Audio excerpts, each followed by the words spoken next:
नमस्कार पब्लिक. हा माझा आहे दुसरा व्हिडिओ. दुसरा व्हिडिओ पण मी गोड शिऱ्याचाच बनवणार आहे. पण हा शिरा मसाला शिरा, गोड एकदम सुंदर आणि स्वादिष्ट बनणार आहे. ओके. सर्वप्रथमच आपण रवा घ्यायचा.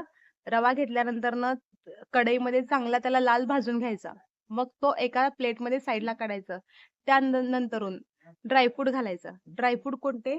काजू, बदाम, मसाला, चारोळे, मनुके हे पण त्या कढईमध्ये छान लाल भाजून घ्यायचं. ते पण साईडला एका प्लेटमध्ये काढायचं.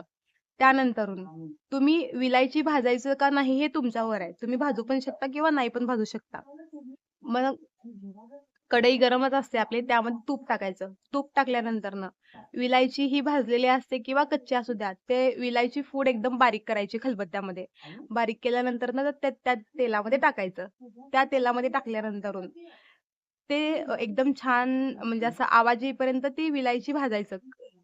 त्याचा मस्त वास येतो तोपर्यंत. भाजल्यानंतर ना तुम्ही काय करायचं, तो जो ड्रायफ्रूट असतो ना, तो पण त्याच तुपात भाजून घ्यायचं. त्याच तुपात भाजत असताना ते पण लाल अजून तुपामध्ये त्याला छान म्हणजे लाल करू द्यायचं, मऊ करू द्यायचं. झाकून थोडा वेळ 5 मिनिटं. त्यानंतरनं गूळ, गुळाचा खडा मोठा असतो तो किसून घ्यायचा गुळाचा खडा.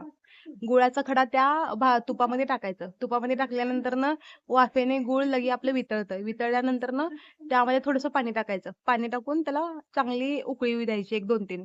2-3 उकळी आल्यानंतरनं त्या ड्रायफ्रूटमध्ये तुम्ही कलर घालू शकता. कलर नाही घालत असाल तर तुम्ही कोणता फ्लेवरचं बनवणार आहे त्या फ्लेवरचं इसेन्स घालू शकता.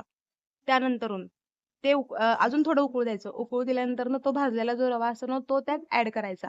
ॲड करायचा आणि चमच्यानी सारखं त्याला फिरवत राहायचं त्या रव्याला.